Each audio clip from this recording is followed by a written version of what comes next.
For the longest time, I thought the worst part of being a paramedic was watching someone die right in front of me. But I was wrong. The worst part is seeing someone die, and then watching that same person call for help again, and again, and again. You're about to hear 3 stories that were never meant to be told. Stories buried under piles of falsified reports, erased footage, and silenced witnesses. These are the confessions of paramedics who were never the same again, who saw something no one should ever see. The first story comes from Colorado. A routine call, cardiac arrest at a residence, but the man was clearly dead. Rigor mortis had already set in, yet somehow he moved. He begged for help. He pleaded not to be left alone in that house, not because of death, but because of something else that was in there with him. The second tale unfolds on a forgotten highway in rural Illinois. A little girl survives a brutal car crash, but no one knows her name and she won't say a word. Her eyes are pitch black, no iris, no soul. On the way to the hospital, she vanishes from the ambulance without a trace. To this day, people report seeing a child wandering that same road, but no one has ever caught her. And finally, a story from Texas. The same emergency call came through 3 times. The victim was dead. I saw him, I touched him, I loaded the body. But hours later, he returned alive, calling out my name. The same name that somehow had been written in dried blood on the passenger seat of his wrecked car.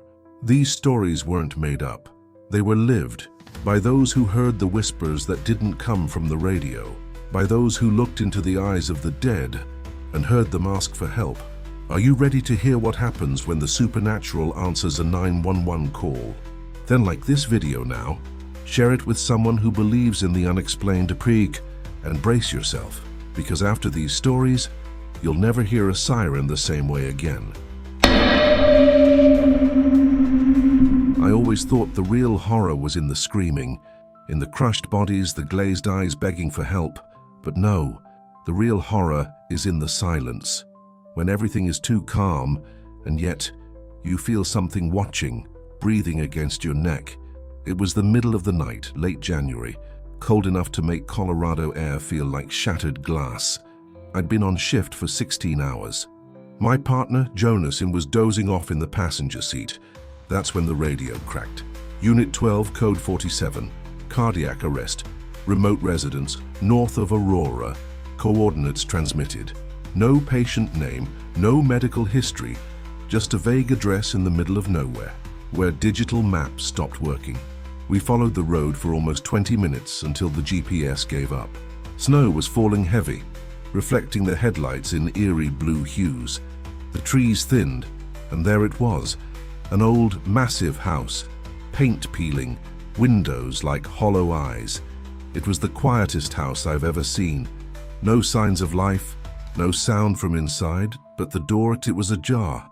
Jonas gave me that look I knew well, the kind of call that makes you want to stay in the ambulance.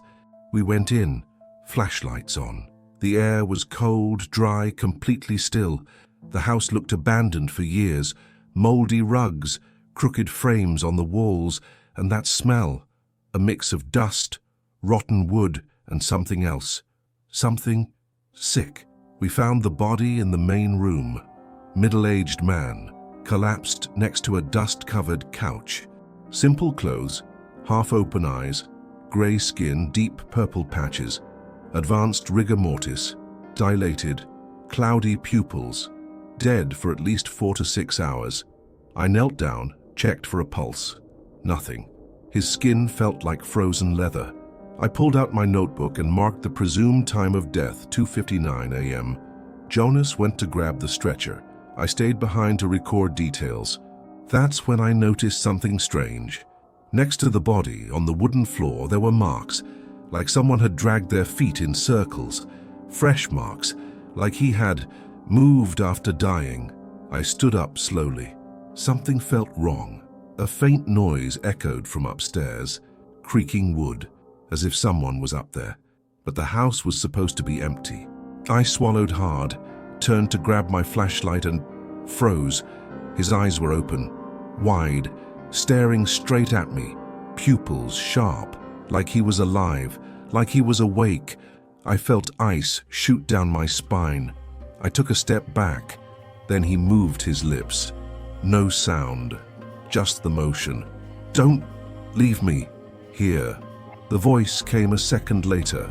Low, broken, almost a breath from someone who no longer had working lungs. "She's here." My flashlight flickered. A loud crack. This time, not from the house, but from the body, like bones snapping from the inside. I leaned against the couch to stay on my feet and felt something. A cold breeze. Inside the house. A breeze that seemed to whisper. It came from behind me. I turned. Nothing. But in the old mirror on the wall, I saw it. A woman. Very tall. Black dress. Face. Completely blank. She was behind me. I spun around, heart pounding in my ribs. The space was empty, but the mirror was still there. And now, the reflection no longer showed me. Only her, standing alone, staring at where I should have been. I froze there, standing in front of the mirror. Time felt suspended. That figure, the woman in the black dress, faceless, standing behind me, remained motionless in the reflection, even though the room was clearly empty. It was as if the mirror revealed something reality couldn't, something that shouldn't exist. I tried to move, but my body wouldn't respond. My knees were shaking, and the flashlight in my hand trembled so violently it sent flickering shadows across the walls. And then, for the second time that night, something truly paralyzed me. The body on the floor moved. It wasn't a twitch, not a post-mortem spasm. I saw it clearly. The man turned his head slowly in my direction, like he was still trying to speak. His once cloudy eyes now looked at me with sheer terror. Not anger, not pain, fear. He was afraid of whatever was behind me. That's when Jonas returned with the stretcher. He came in quickly, saying something I couldn't process. I just pointed at the mirror, trying to warn him, but the image was gone. The reflection showed only the room, empty, normal, as if nothing had happened. Jonas crouched to check the pulse again, and the body smiled. I swear on everything I hold sacred, that corpse smiled. A small, restrained smile, like someone who knew a horrible secret. Jonas didn't see it, but I did. And then, his flashlight went out. All the light in the house died. We were swallowed by thick, suffocating darkness. And then we heard it. Footsteps. Upstairs. Slow, heavy, like someone dragging something, or dragging themselves. I turned toward the staircase, trying to find the source, but everything was pitch black. Then, between the steps, a faint light began to glow. It wasn't electric, it was organic. An amber glow, like decomposing embers, flickering as if breathing. And with it came the stench. An unbearable reek of burned flesh and wet hair. Jonas covered his face, coughing. The light moved.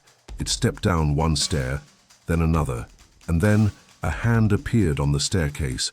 Long, thin, fingers twisted, nails black and cracked, bones pressing beneath the skin. And even from that distance, I knew with certainty it wasn't human. I grabbed Jonas by the collar, and together we dragged the body onto the stretcher. I didn't even know why we were taking him. If he was alive, dead, or stuck somewhere in between. The house began to vibrate, like it was trying to expel something from within, or worse, consume us. With each step toward the door, the house creaked louder. The walls seemed to contract. The windows shivered, and still, no light from outside broke in. It was like we had stepped out of the real world. That's when we heard the whisper, low, hissing. He belongs to her now. The sound came from everywhere, no single source. It was in the house, in the mirror, in us. We finally reached the door and threw it open. The snow's brightness hit us like a punch to the chest. We were drenched in sweat, panting like we'd just escaped a fire. But when we looked down at the stretcher, the body was gone. The body was gone. The stretcher was empty, the safety strap still buckled, unmoved, as if nothing had ever been placed there. No trail in the snow, no footprints, nothing. Just the freezing silence of the night and the sound of our panicked breathing. Jonas looked at me, waiting for an explanation I didn't have.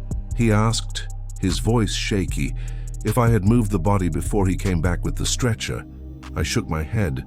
He scanned the surroundings, searching for something that could explain the impossible. But everything screamed one thing. The body had never been there. But I knew what I saw. I knew what I felt. That thing, smiling at me.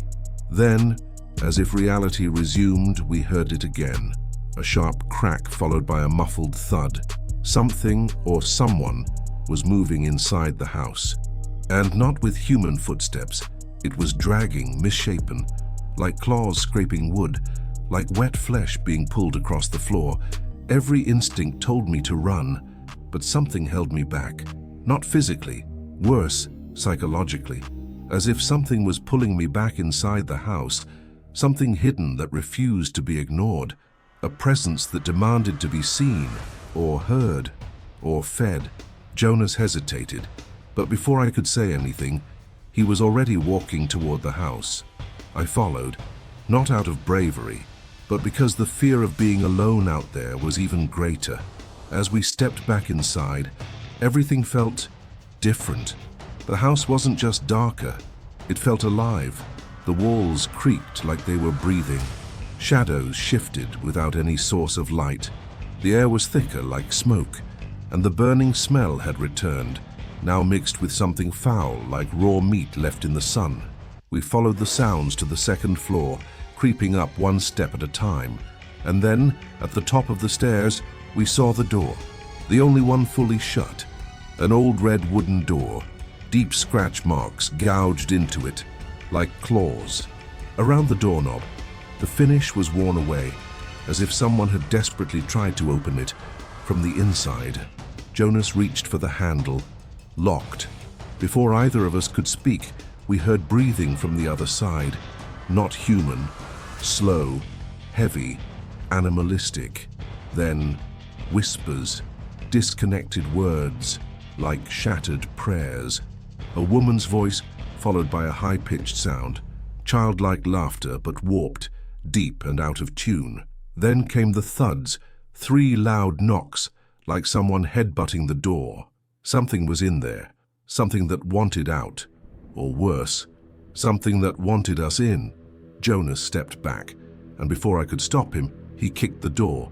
Hard, it didn't break, didn't even crack, but something responded. 3 knocks, just as strong from the other side. I took a step back. The doorknob turned, on its own, and the door began to creak open. The darkness inside was absolute, but something began to emerge from the shadow. First a hand, then an arm, and then the woman from the mirror. She didn't walk out of the darkness. She was born from it. The woman from the mirror didn't step. She glided, a smooth, fluid motion as if the floor beneath her wasn't even real. Her dress was old, made of black velvet, dragging across the floor like liquid shadow, and her face had nothing. No eyes, no mouth, no nose, just a smooth, pale, translucent surface that pulsed faintly like living skin. Jonas froze beside me. Time stopped. Everything in the hallway went still. Even my heartbeat felt like it had forgotten how to function. And yet, there was sound, a muffled noise, coming from inside her, like someone whispering beneath the skin. Distorted words, ancient and broken, spoken in a language I didn't recognize, yet somehow understood. It was like hearing a nightmare whispering in your ear. She turned her face toward me. No eyes, but I felt her stare cut through me, and in that instant, a memory that wasn't mine flooded my mind. A dark room, a candle being blown out, a muffled scream, and someone sealed behind a wall. I screamed, not out of courage, but out of sheer panic. Jonas grabbed me by the arm, and we ran down the hallway like the floor was on fire. Behind us, the sound of wood cracking like the entire house was waking up. We stumbled down the stairs, nearly falling, tripping over shadows that seemed to clutch at our legs. When we reached the ground floor, the living room had changed. The windows were gone. Yes, gone. Where once there had been windows, now there were only walls. Smooth, solid, seamless. The house had sealed itself shut. The mirror, the same one from earlier, was still there, unbroken, but something inside it had changed. Now, it showed the staircase behind us, but no one was there. In the reflection, however, the woman was descending, one step at a time. Her blank face pointed straight at us. I froze, grabbed a chair and smashed the mirror. The glass shattered, but the reflection remained, as if the mirror was just a veil and she was on the other side, waiting for the right moment to come through. Jonas was yelling my name, and then, like a jolt to the brain, I realized there was no way out. The only way to escape was to go back to where it all started. I ran back to the room where we first found the body. The space had sunk into pure blackness. There was something on the floor now, as marks, symbols, drawn in some thick, dark liquid, pulsing like open veins. The air smelled of iron and living flesh, and right at the center of the room, where the body had once been, he was there again, lying down, eyes wide open, smiling. He was lying exactly where we first found him. But something was different. His body didn't seem stiff anymore, or cold. It was relaxed, like he'd simply fallen asleep. But his eyes were too wide open, fixed on the ceiling, unblinking. And the smile, that damned smile, now stretched too far across his face, almost tearing the skin. Jonas took a step forward, but I stopped him. My instincts were screaming that this wasn't a body anymore. It was a trap, a doorway, a vessel. We started to back away, but the air in the room closed in like concrete. The floor trembled, subtly. The vibration climbed through our feet and settled in our guts. It was like the house was feeding off what little sanity we had left. Then the man blinked, once, slowly, and he spoke with a voice that wasn't his. She came through me. The sound didn't come from his lips. It echoed through the entire house, as if from the walls, the floor, the shattered mirror. From inside my own skull, Jonas screamed. He ran to the stretcher, trying to escape through the front door, but the door wasn't there anymore. The frame remained, but beyond it was a corridor that never ended. The house had changed its anatomy.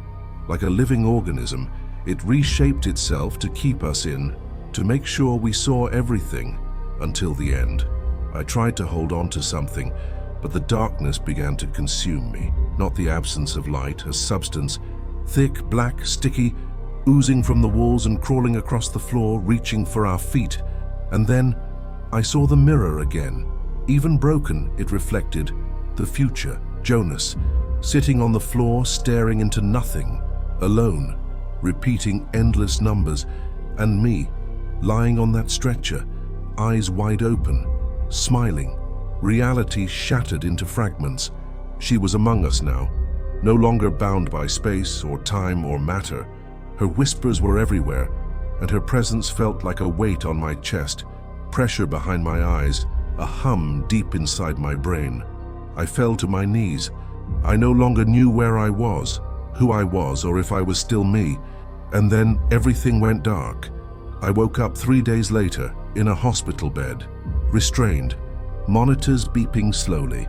They said I was found wandering in the snow miles from the house, no signs of injury, but with deep scratch marks on my wrists, like someone had gripped me tightly. Jonas was never found. The house, according to firefighters, never existed. At the coordinates we received, there was only thick forest, no structure, no foundation. As if we'd stepped into a place that doesn't belong to this world. But sometimes, when I'm alone, I still see the mirror, even where there isn't one. And in the reflection, she's smiling. It was close to 3 a.m. when the radio crackled. The sky over Illinois was heavy, pitch black. The highway was deserted, the kind of emptiness that swallows sound.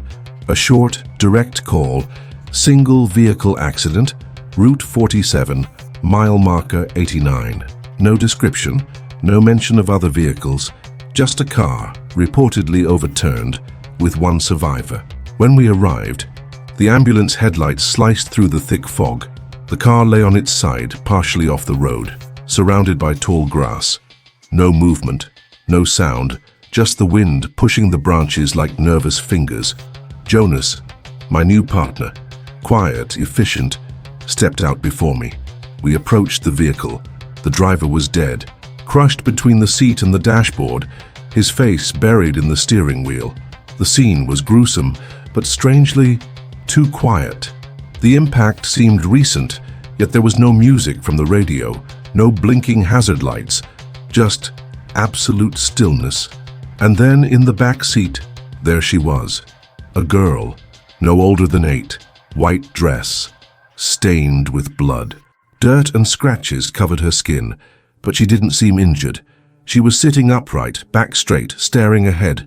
No crying, no trembling, no blinking. "You okay, sweetheart?" I muttered. No response. She just looked at me, her eyes completely black. Not just dark, no shine, no reflection, no sclera. Just pure, absolute black, like holes drilled into her skull, reaching somewhere light couldn't follow. Jonas gently lifted her from the wreck. She didn't resist. But she didn't show pain either. She simply watched, like she already knew why we were there, like we were just fulfilling a role. We brought her to the ambulance, strapped her gently onto the stretcher. She said nothing, not a single sound, just kept those eyes on me.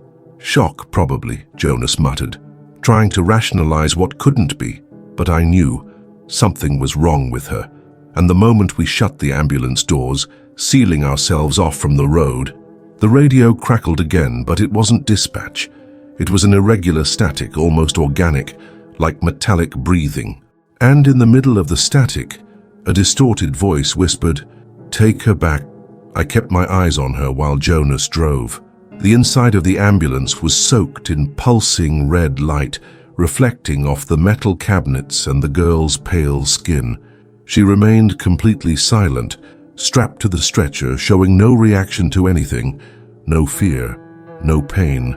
As if she didn't belong in this scene or in this world. There was something about that stillness that felt unnatural. At times, it looked like she wasn't even breathing. Other times, she'd blink, once, after several minutes. But what disturbed me most was her stare. Those black eyes, round, deep, bottomless, followed me, even when I looked away. Even when I closed my eyes for a moment, I could still feel her gaze pressing against me. Jonas said nothing. The radio kept hissing, but dispatch never came through. No updates, no new calls, just static, as if we'd been cut off. The girl slowly turned her head toward me, a movement so slight it was more like a breath than a gesture. And then, the interior lights of the ambulance flickered, a brief blackout followed by a slow, stuttering return, like something was interfering with the electrical system or draining it. Then, for the first time, she opened her mouth, but she didn't speak. She just smiled, slow, cold, emotionless. The kind of smile that doesn't belong on a child, that doesn't belong on any human face. A smile that says, "I know what you fear," a warning, a quiet threat. I reached for the pulse oximeter, trying to focus on something practical. Anything. I placed it on her finger, and something passed through me. It wasn't a shock or heat. It was the sensation of absolute absence, like there was no pulse, no flesh, no bone. Like I had touched emptiness. I pulled my hand away immediately, and in that exact moment the radio came alive. But it wasn't a familiar voice. It was mine, recorded, looping, in a calm, distorted tone. "Unit 47, we have a victim, white female, 8 years old, black eyes. She's..." The recording stopped, then started again, a loop, over and over. Jonas stared at the radio, pale as death. "Is that some kind of glitch?" he whispered. I couldn't answer, because, for the first time, I felt that the girl wasn't inside the ambulance. She was the ambulance. Or worse, she was what brought us to her. Jonas hit the gas. The ambulance sped along the wet highway, but it felt like we weren't moving at all. The road just kept repeating. Twisted trees, fog-covered shoulders, flickering streetlights, as if we were trapped in a closed circuit. I glanced at the GPS screen. Frozen. The map hadn't updated in minutes. The location pin was stuck on the same point, even as the vehicle moved. I tried to reach dispatch, nothing, just static. And then suddenly, whispers in reverse.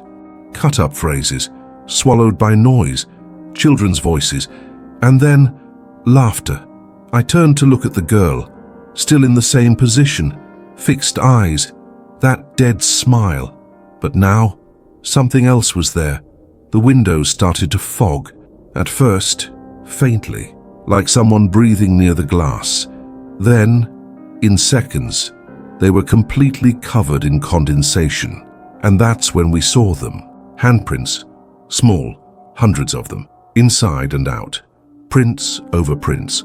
Tiny fingers pressing against the glass from all sides, hard. Some began to drag, slowly, like they were searching for a way in. And then, a loud knock. From inside, behind me, I spun around. The girl was still on the stretcher, but her body looked tense, stiff, like she was holding something inside herself. And then she spoke, the only word she said that night, low, flat, like shattered metal. Back. That's when Jonas shouted from the front seat, "The road's gone." I looked out the side window. He was right. Where there had once been asphalt, there was now forest, dense, tight, trees black as ink, impossibly close together. But we weren't stopped. The ambulance was still moving, through the woods. The wheels made no sound, no vibration, as if we were floating between the trees. And on the roof of the ambulance, it started to rain dirt.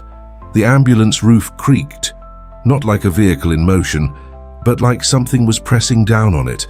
The dirt kept falling in soft clumps onto the floor. The air had thickened, almost solid, hard to breathe.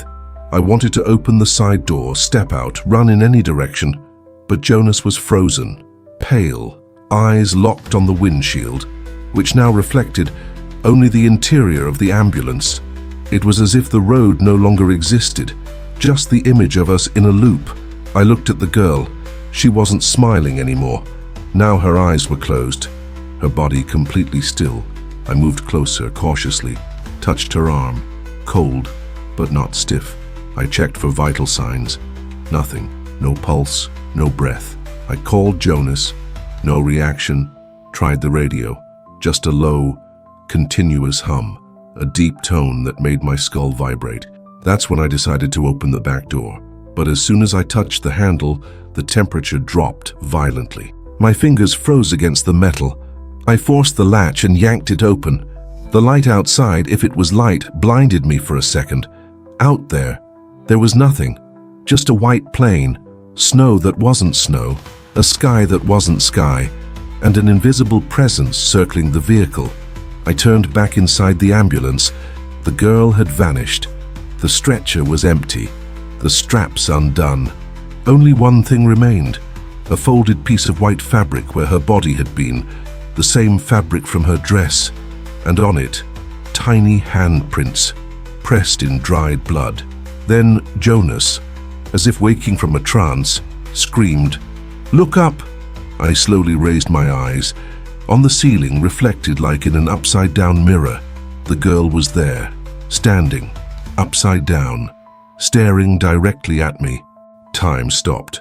The girl was standing on the ceiling of the ambulance, upside down, like a macabre reflection, but there was no glass there, only the twisted metal of the ceiling, which now served as her floor. Her eyes were open, black, empty, her face serene, expressionless.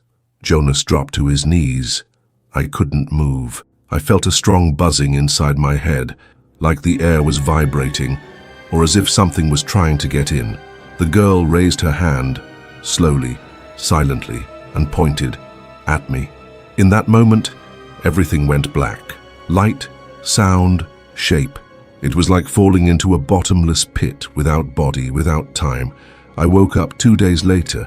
I was on a stretcher, in the hospital, surrounded by doctors, nurses, and police officers. They said I was found unconscious inside the ambulance, alone, on the shoulder of Route 47. No signs of collision, no skid marks. Jonas wasn't there. Neither was the girl, nor any trace of her, nothing. The police said the ambulance was locked from the inside, and the strangest part, the internal camera had recorded everything.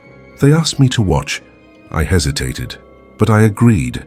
The video started normally, Jonas and I helping the girl, placing her on the stretcher. She seemed normal, but as the hours passed, the footage changed. At certain moments, she simply didn't appear. The stretcher was empty. Jonas and I talked to nothing. We heard sounds that weren't on the recording, smiles, voices, laughter. And then, in a frozen frame, she was there, alone, on the ceiling of the ambulance, looking directly at the camera. The video stopped. Black screen. The equipment always froze at that point, as if the device itself refused to show the rest. The official report concluded, collective psychotic break, stress-induced hallucination. But I know what I saw. I know what I felt. And sometimes, when I look into the rearview mirror of the car at night, I see two handprints, small, pressed on the inside of the glass. I recognized the name on the report before I even opened the envelope, and that's when my breath caught in my throat. It was him, the man I watched die 9 years ago. The call came in at 3:03 a.m., same time as nearly a decade ago, same road, same mile marker, same description, unconscious male after a crash. But that man was dead. I knew it, because I was the one who pulled the sheet over his body. I tried to rationalize. A system glitch, maybe. A duplicate name. But the case number, identical. It was as if the past had dragged itself back, begging to be rescued again. Still, we responded. Me and my partner, Marta. That stretch of road was pitch black, surrounded by miles of abandoned farmland. As we approached, the GPS froze, the radio went dead, and then we saw it.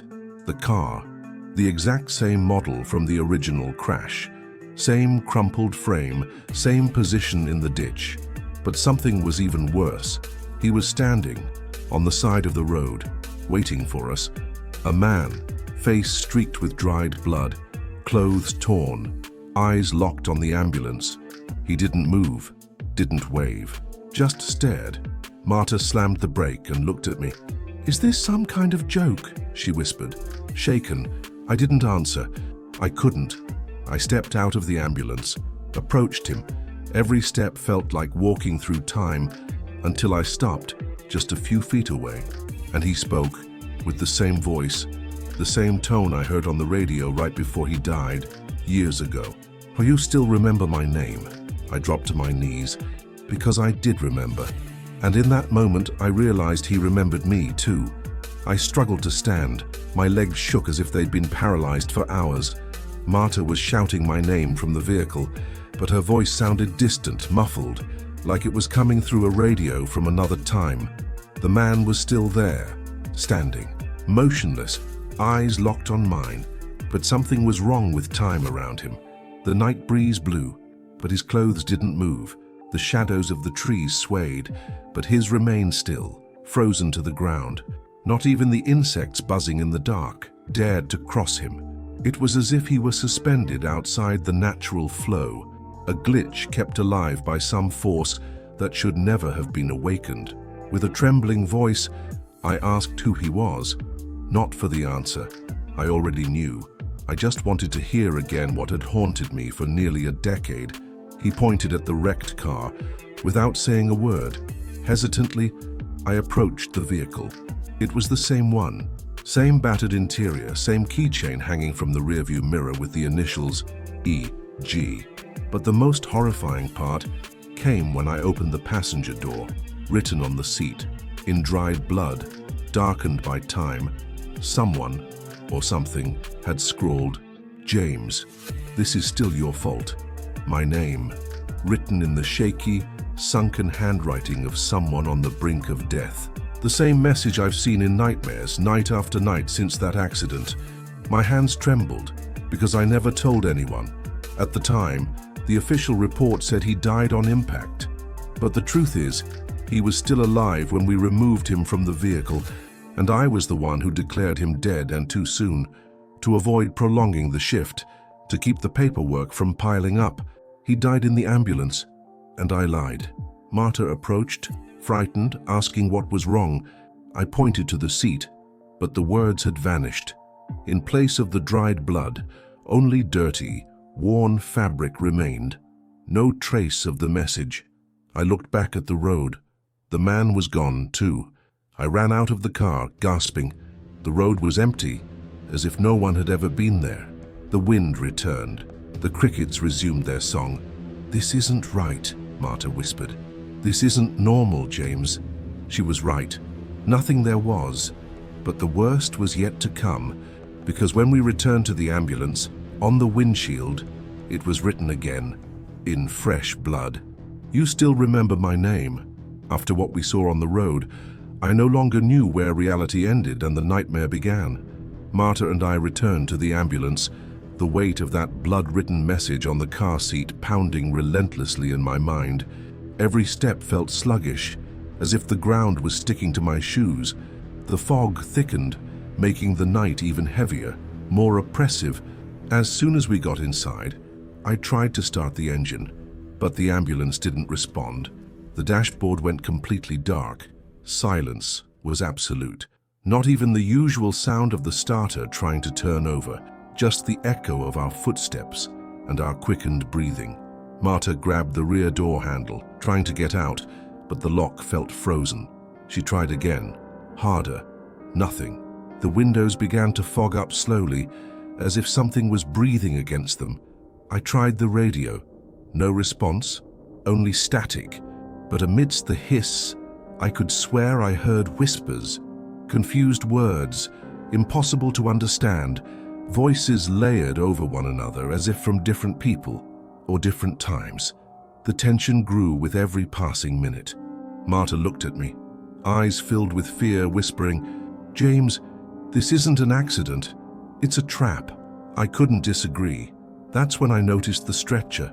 It was empty, no sign of the girl, no straps fastened, only a piece of the white dress, folded with surgical precision, laid in the center of the stretcher, like a reminder or an invitation. I glanced up at the internal camera mounted on the ambulance ceiling. The monitor beside the radio screen was on, displaying a recorded tape. I decided to watch. The video showed Marta and me arriving at the scene, taking the girl from the car, placing her on the stretcher. All normal, or at least it seemed that way. But as the recording progressed, the images began to shift. At times, the girl vanished from the footage as if edited out. Other times, shadows moved erratically, and the radio showed increasing interference. The climax came when the camera tilted upward, showing the girl standing on the ceiling, staring directly into the lens. The video froze on that image, the screen went black, and the equipment crashed. I turned off the tape, unable to watch anymore. Marta approached, whispering that this was something out of a horror movie, but I knew it was more real than anything I had ever seen. We stepped out of the ambulance. Outside, the fog began to lift, revealing the silent, empty road. But I couldn't shake that image from my mind. The girl's black eyes, and the feeling that something or someone was watching us. And the most disturbing part, I knew it wasn't over yet. We had barely left the accident site when the radio began to crackle, emitting that strange sound you feel more than hear. A metallic, piercing noise that seemed to seep into the bones and thoughts, as if it wasn't just technical interference but a sinister warning that something terrible was yet to come, something beyond human comprehension. I looked at Marta, whose eyes shone with a mixture of fear and disbelief, and knew in that moment that none of the answers we sought would be found that night, because the truth behind that call was far deeper, darker, and more painful than any official report could ever reveal. As we drove back, the vehicle felt unbearably heavy, as if we were carrying not only the physical weight of the ambulance, but also the invisible burden of guilt, unresolved pasts, and the fear that tangled with every heartbeat, in every shadow cast by the flickering dashboard light. Then the ambulance phone rang again. The same call Chowhi, the same number, the same desperate plea for help that seemed to echo from a temporal void, a scream refusing to be forgotten, a repetition that consumed everything around it. I tried to hang up, to ignore it, but it was impossible. The call persisted like a current pulling us back to the edge of the abyss we had tried so hard to leave behind. When we arrived once more at the spot, the car was there exactly as before, the headlight cutting through the fog and revealing the body that was no longer in the seat, vanished into the shadow of time, leaving behind only emptiness and the oppressive feeling that this was no accident, but a curse repeating itself. Marta gripped my arm tightly, her gaze desperate and pleading, and in that moment I felt the rawness of the truth. We were trapped in a cycle, a macabre loop from which we might never escape, doomed to relive that nightmare, a rescue without end, a body that came back to claim what was never his. The radio wouldn't stop crackling. It was as if someone was trying to communicate from a distant place, a place between life and death, between now and then. The voice was distorted, interrupted by static, but there was urgency, a plea for help that cut through time. Marta tried to turn off the device, but it was useless. The sound penetrated the soul, invaded the mind. I felt as if the voice was inside my head, speaking directly to me. "Don't forget. Come back. He's still waiting." The words echoed in the stifling air of the ambulance as we drove silently down the dark road, surrounded by the same fog that seemed never to lift. The feeling of being watched never left us. We arrived at the spot for the third time. The car was there, now with its lights on, something that made no sense. The fog closed in around it like a cold, suffocating embrace. The man, the body, was gone. Only silence remained, and a strong smell of burnt iron. Marta stepped out of the ambulance and looked around, her face pale. "This is madness. It's not an accident. It's a call." I had no strength left to respond. I looked at the radio, it crackled. And then, one last whisper. He never left. I knew we were trapped in a loop where the past never dies, where the body that came back never truly left. You've just witnessed 3 terrifying accounts, where the line between life and death blurs, where the impossible insists on returning to haunt the living, paramedics who faced what no one should ever see, trapped by forces that defy reason and time. But the question remains, could you keep your sanity after seeing what these professionals saw? Or would you be the next victim in this endless cycle of horror? If any of these stories made your heart race, if you felt that cold shiver down your spine, share this video with your friends and leave a comment telling us which story creeped you out the most, or if you've ever experienced something similar. And don't forget, subscribe to the channel to receive more real and supernatural tales that will mess with your mind and steal your sleep. Because, in the end, not everything that dies stays dead, and some doors, once opened, never close again. If you enjoyed this story, click the link below and discover even deeper horrors in our exclusive ebook. Until the next call, if you dare.